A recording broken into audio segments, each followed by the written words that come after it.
DeWaal here, and this is Bridging the Week for April 20th to 24th, and today is April 27th, 2015. Good morning. The most publicized news last week involving financial services were the legal actions on April 21st by the U.S. Department of Justice and Commodity Futures Trading Commission against United Kingdom-based trader for alleged spoofing that the agency claimed contributed to the so-called flash crash in May 2010. But a day before that news broke, a think tank headed by Paul Volker, the former chairman of the Federal Reserve, called for a major overhaul of the U.S. financial regulatory system, including merging the CFTC and the Securities and Exchange Commission. As it seems always, we have a lot to cover this week, so let's get going. A not-for-profit think tank headed by Paul Volker, former chairman of the Board of Governors of the Federal Reserve System, has called for a substantial overhaul of the federal regulatory system that oversees United States financial services, including merging the CFTC and the SEC.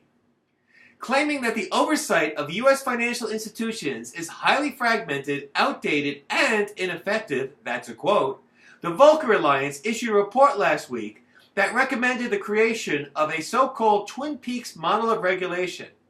This paradigm would consolidate prudential oversight currently administered by a number of banking and financial regulators into one new independent federal agency, a prudential supervisory authority, and collapse the CFTC and the SEC's investor protection and capital markets oversight functions in another new independent authority.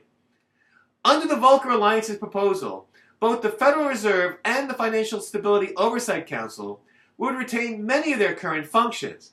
However, the FSOC would establish a new Systemic Issues Committee that would have the authority to designate systemically important financial institutions and require adequate standards and safeguards to avoid threats to systemic stability, even if arising from sources not currently under prudential supervision, such as shadow banking activities.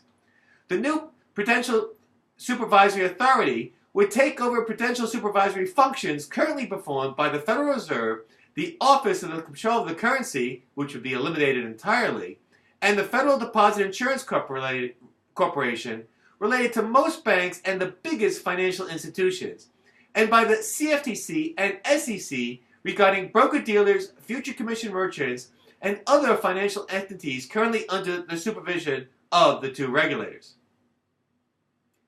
Navinder Singh Sarao, a London-based trader, was arrested at his home in the United Kingdom on April 21st and accused by both the United States Commodity Futures Trading Commission and the U.S. Department of Justice of engaging in manipulative conduct that contributed to the May 6, 2010 flash crash.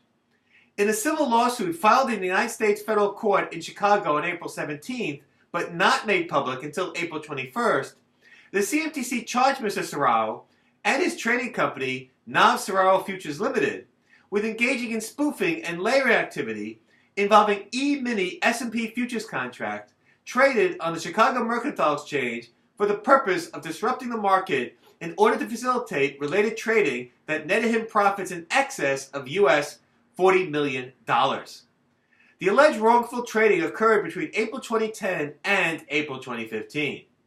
Mr. Sarao was also accused of wire and commodities fraud and manipulation in a criminal complaint in connection with the same activity.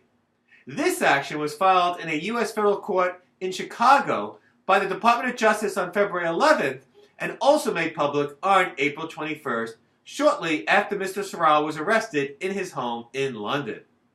In its action, Mr. Sarao and his trading company, the CFTC seeks injunctive relief, disgorgement, civil monetary penalties, and trading suspensions or ban, among other relief. 3 regulatory agencies in the U.S. and 1 in the U.K.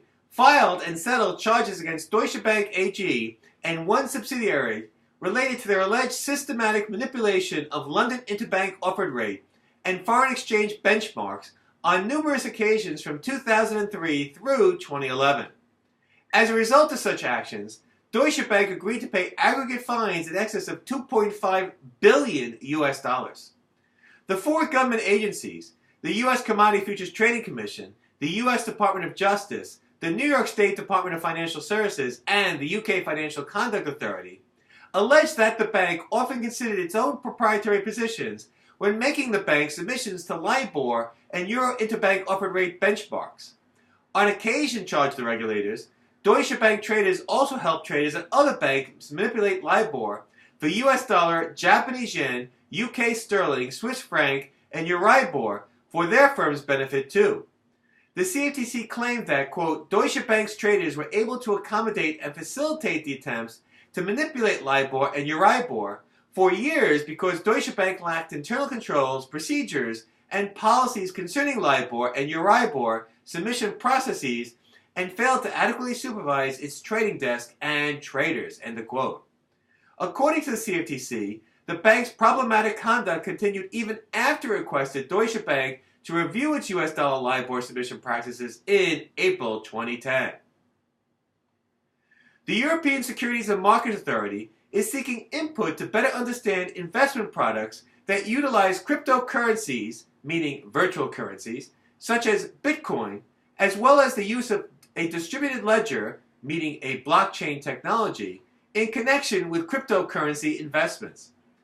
ESMA says it is conducting the study to, quote, understand developments in the market, potential benefits or risks for investors, market integrity and financial stability, and to support the functioning of the European Union single market, end of quote.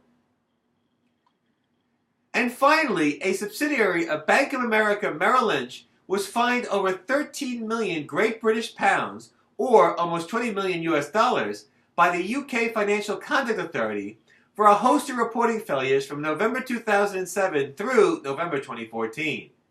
According to FCA, during this time, Merrill Lynch International incorrectly reported in excess of 35 million customer transactions in violation of FCA requirements.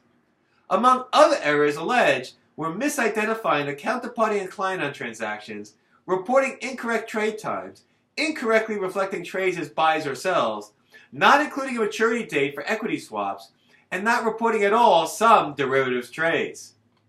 Well, that's it for this week's Bridging the Week.